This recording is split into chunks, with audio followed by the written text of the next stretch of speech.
IPN Ponorogo. Saya berdiri di sini ingin memaparkan hasil dari desain poster saya yang berjudul Genduren. Mungkin di sini ada yang tidak familiar ya dengan nama Genduren ataupun yang familiar. Ini adalah sebuah tradisi doa bersama untuk meminta kelancaran atas sesuatu yang dihajatkan dengan mengundang orang-orang sekitar, bisa itu tetangga, saudara, dan juga teman-teman. Kenapa kok saya mengambil tema Genduren ini dari sekian banyak pilihan subtema yang telah diberikan? Ini saya menghubungkan dengan tema lomba desain poster yang telah diberikan, yaitu hiasi modernisasi religi dengan kebudayaan. Nah, di sini saya mencondongkan poster saya ini kepada modernisasi dan juga kebudayaan, di mana Genduren sendiri adalah bisa dikatakan sebuah budaya yang mungkin sangat sederhana, semua orang bisa melakukannya, dan umumnya ini dilakukan di desa-desa, termasuk di daerah saya. Selain dari tema yang telah diberikan tadi, intinya dari poster ini saya ingin mengedepankan dari 3 aspek. Yang pertama kebersamaan, yang kedua tolong menolong, yang ketiga saling berbagi. Nah, yang pertama kebersamaan bisa dilihat dari visual dari poster yang telah saya buat ini. Terdapat beberapa orang yang duduk melingkar. Duduknya ini tidak ada yang memakai kursi ataupun alat bantu duduk lainnya. Kenapa? Pesan dari visual ini adalah bahwa semua itu ketika ketika pada acara ini itu sama semua, mulai dari anak kecil, orang dewasa, dan juga orang yang sudah tua. Tidak ada sekat antara satu sama lain. Dan juga dari visual tadi terdapat beberapa makanan yang umumnya disajikan pada saat Genduren. Ada tumpeng, ada lalapan, ada yang lain-lain, ada juga nasi putih. Dan juga tidak lupa ada teh. Nah, filosofi dari tumpeng sendiri saya maksudkan sebagai sebuah menghargai perbedaan, di mana di dalam tumpeng sendiri terdapat banyak sekali macam lauk yang dihidangkan, mulai dari mie, telur, tempe, dan juga ayam, di mana dari perbedaan yang telah disajikan diharapkan dapat dikelola dan disatukan jadi sebuah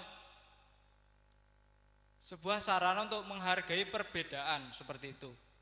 Nah, untuk yang kedua ini ada tolong menolong. Nah, biasanya untuk tolong menolong ini dilakukan oleh orang-orang, biasanya wanita.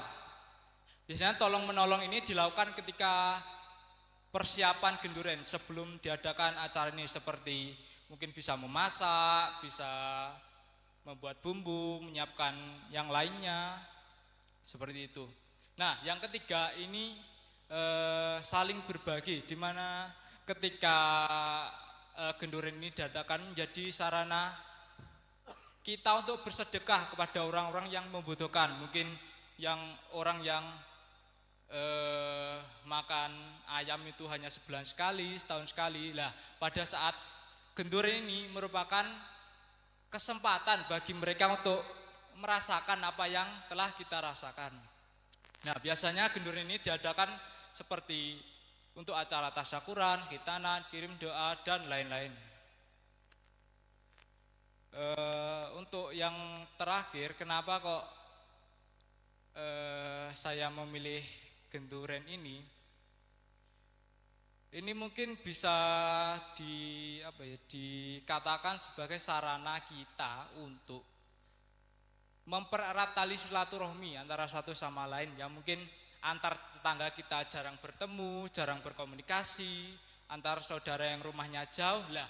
Ketika diadakan acara genduren ini menjadi kesempatan bagi mereka untuk datang ke rumah yang mengundang, mungkin mereka bisa bercanda, bertegur sapa, bisa bertukar pikiran dan lain-lain. Intinya untuk mempererat tali silaturahmi. Mungkin itu saja presentasi dari poster saya. Terima kasih. Untuk Dewan Juri dipersilahkan untuk memberikan tanggapan dan pertanyaannya. Yeah. Selamat siang Mas Imron. Selamat siang. Iya, menanggapi terkait dengan poster yang jenengan ya Mas. Saya cuma sedikit takut tadi, bukan takut sih. Itu Mas, besok kalau buat poster mukanya ditambahi mata sama mulut ya, biar ekspresinya tahu seperti itu. Terus untuk warna saya seneng, makanya color gradingnya bagus. Jadi kita melihat tuh langsung, wih warnanya kayak gini. Cuma itu ada kayak tadi sarannya Mas Rastono, ada tipe Mas. Allah Subhanahu wa Ta'ala itu terakhirnya SBT-nya kok kecil. Oh iya. Nggih. Nah, karena itu kan singkatan dan harus besar. Nggih, harus besar seperti itu. Tradisi genduren ini memang cukup sudah jarang ya Mas. Maksudnya hampir ditinggalkan. Karena orang lebih memilih kepraktisan daripada harus datang terus berdoa dan lain sebagainya. Nah, selain itu perkembangan sosial dan perkembangan teknologi menjadikan genduren ini juga makin lama makin mundur seperti itu. Nah, cara untuk mempertahankannya supaya tetap eksis itu gimana Mas? Apakah kalau genduren pulang dibawai HP satu-satu atau gimana gitu, contohnya misal biar kalau diundang genduren tuh orang yang ngundang pun juga bahagia gitu, karena kan di situ ada poin kebersamaan, tolong menolong seperti itu. Kayaknya ini kurian sih Mas, matur suwun. Oke. Terima kasih atas pertanyaannya. Izin menjawab. Tadi pertanyaan bagaimana agar tradisi ini yang mulai ditinggalkan itu dapat dieksiskan kembali. Nah, salah satu caranya ya seperti poster ini, saya menggunakan tema genduren yang pada dasarnya itu adalah sebuah tradisi yang tradisi atau budaya yang tradisional. Saya eksekusi menjadi sebuah poster yang merupakan salah satu sarana untuk memodernisasikan sebuah tradisi, dan juga mungkin dari palet warna atau pattern yang lainnya itu dibuat semenarik mungkin agar orang yang melihat itu juga tertarik untuk ikut melakukan acara ini tadi, yaitu genduren. Nah, pada saat ini kan juga banyak kontroversi dari acara genduren ini, bahkan ada yang membid'ahkan tadi. Nah, itu menurut saya itu tergantung mindset dari orang tersebut. Nah, kenapa kok saya mengeluarkan sebuah tema ini? Nah, yang saya ingin sampaikan mungkin kepada generasi milenial adalah bukan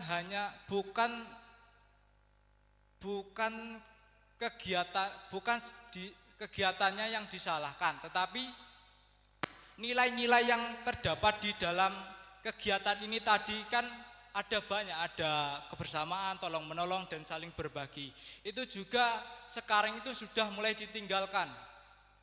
Orang-orang pada era digitalisasi sekarang ini cenderung lebih menuju sifat yang individualistik. Jarang mungkin bisa dikatakan sebagai contoh ya, ketika orang duduk mungkin di tempat umum, terus ada orang lain yang duduk, kemungkinan besar orang itu tadi tidak akan menyapa atau bertegur sapa terhadap orang yang baru di sampingnya tadi, tetapi akan lebih memilih untuk membuka HP. Nah, itu juga salah satu alasan saya membuat poster ini. Oke, terima kasih atas waktunya. Saya sependapat dengan Mas Ginanjar. Itu orangnya menakutkan banget dari mukanya.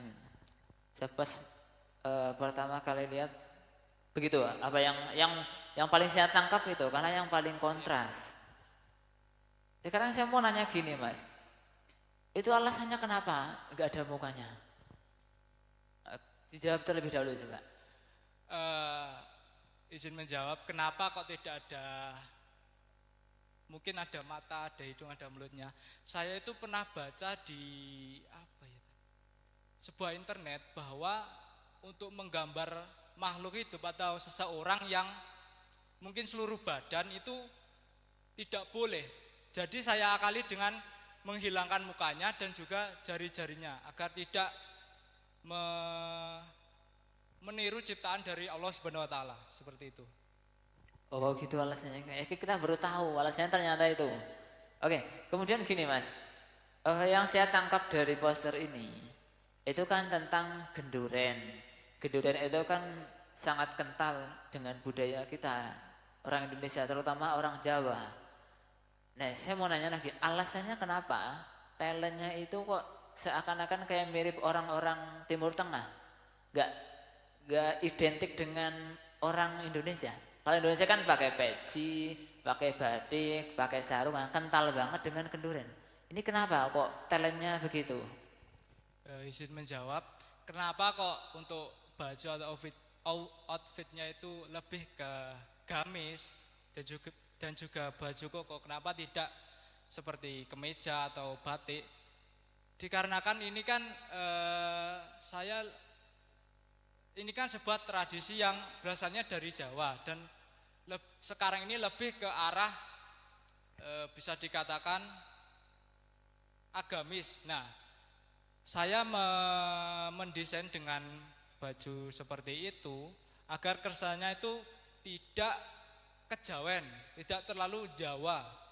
Dikarenakan genduren ini tidak hanya di Jawa saja, tapi ada di pulau lain seperti Sumatera dan yang lain-lain. Nah, saya itu pernah baca bahwa tradisi genduren itu adalah tradisi yang dilakukan jauh sebelum masuknya Islam, yaitu pada saat Hindu-Buddha. Nah, ini salah satu alasan kenapa saya mendesain baju dari modelnya tadi seperti orang Islam, orang Muslim, seperti itu. Oke, ya. Terus saya lihat ada jenggotnya itu kan mirip-mirip orang Arab kan. Oke, karena alasannya itu ya bisa saya terima.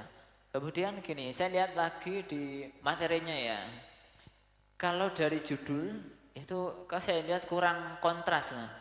Harusnya yang atas terutama itu loh, yang atas. Nah kemudian kalau misal situ kan ada poin-poin, ada poin misalkan tasyakuran, bawahnya ada penjelasan. Kalau menurut saya kok lebih bagusnya yang poin judul atas tasyakuran itu dibuat lebih kontras daripada penjelasannya, karena itu sama, hampir sama. Kemudian pemilihan warnanya juga kalau dilihat background sama tulisan itu warnanya kurang terlalu kontras. Nah itu. Kemudian